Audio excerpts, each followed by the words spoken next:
నమస్కారం ACT9 న్యూస్కు స్వాగతం.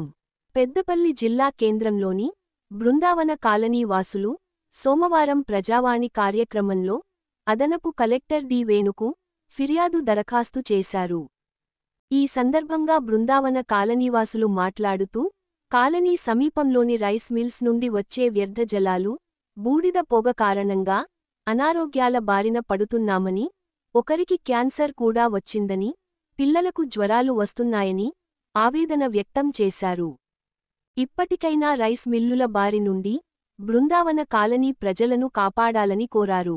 ఈ కార్యక్రమంలో అడ్వకేట్ కుమ్మం సంతోష్, తోట కనకయ్య, మిట్టపల్లి శ్రీనివాస్, శేఖర్, రవీందర్ రెడ్డి, కృష్ణారెడ్డి, టి మల్లేష్, కామ రాజయ్య, జయంతి తిరుపతి, వెంకట్ రెడ్డి, యాదగిరి, సతీష్, శంకర్, మధు, లక్ష్మీనారాయణ, బషీరుద్దీన్, కృష్ణ, రాజేశం, ఎల్ రవి, గట్టయ్య, ఏ శ్రీనివాస్, సలీం, మోహన్, బాల్ రెడ్డి, సుప్రజ, రామచందర్, మొగిలి, చారి, దేవేందర్ రెడ్డి, లక్ష్మి, అహ్మద్ జానీ, నర్సయ్య, సమ్మిరెడ్డి, విట్టల్, లచ్చెన్న పాల్గొన్నారు. బృందావన్ కాలనీ వాసులం. మేము గత 5-6 సంవత్సరాలుగా ఇక్కడే నివసిస్తున్నాము. మా పక్కనే 4-5 రైస్ మిల్లులు కలవు. వాటి వల్ల అనేక కాలుష్య ప్రాబ్లము, దానివల్ల మనకు బూడిద రావడము, బాయిల్డ్ వాటర్, కాలుష్య జలాలు రావడం వల్ల మేము అనేక అనారోగ్యాలకు గురి అవుతున్నాము. దానివల్ల క్యాన్సర్ కూడా రావడం జరిగింది. పిల్లలకు కూడా అనేక వ్యాధులు రావడం జరుగుతుంది. దీనికోసం మేము ఈరోజు కలెక్టర్ గారిని సంప్రదించి మేము ప్రజావాణిలో దీని గురించి దరఖాస్తు ఇవ్వడం కూడా జరిగింది. అయితే ఏంటంటే ఈ కాలువల వల్ల దోమలు, తర్వాత బూడిద, తర్వాత ఈ డస్టు రావడం, తర్వాత ఈ పిల్లలకు అనేక వ్యాధులు రావడం, నాకు క్యాన్సర్ కూడా రావడం జరిగింది. ఇలాంటిది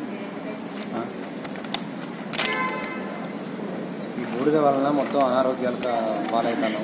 అందరికీ ఆరోగ్యాలు ఖరాబ్ అవుతాయి. చిన్నపిల్లలు బయటకు వచ్చి ఆడుకుందామంటే కూడా భయపడుతుంది. ఈ మొత్తం కాలువ వాసన, దుర్వాసన వలన చాలా ప్రాబ్లమ్స్ అవుతుంది.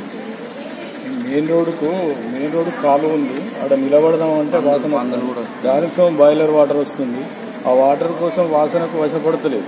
పిల్లలు ఏదైనా బస్సు ఎక్కుదాము, ఏదైనా ఎక్కుదాము, జర్నీ పోదామంటే కష్టం అవుతుంది. దానికోసం అదిసం సానుకూలంగా మనం పైప్ లైన్ వేసి అలా ఒర్రెలు వడగొడితేనే మాకు వాసన పోతుంది, కానీ లేకపోతే పోదు. ఇది మాత్రం తొందరగా చేయాలి. ఆ వాటర్ వలనంగా పందులు వస్తున్నాయి. బయలు వాటర్ కోసం బాగా ఇబ్బందులు గురవుతున్నాం. ఒక సమస్యల త్వరగా పరిష్కరించాలని కోరుతున్నాం. మా యొక్క కాలనీ సమస్యలు పందుల వల్ల కూడా అనేక వ్యాధులు కూడా వ్యాపిస్తాయి. అది మెదడువాపు వ్యాధి వస్తుంది. దీనిపై తగిన చర్య తీసుకోవాలని మేము దరఖాస్తు ఇవ్వడం జరిగింది ఈరోజు.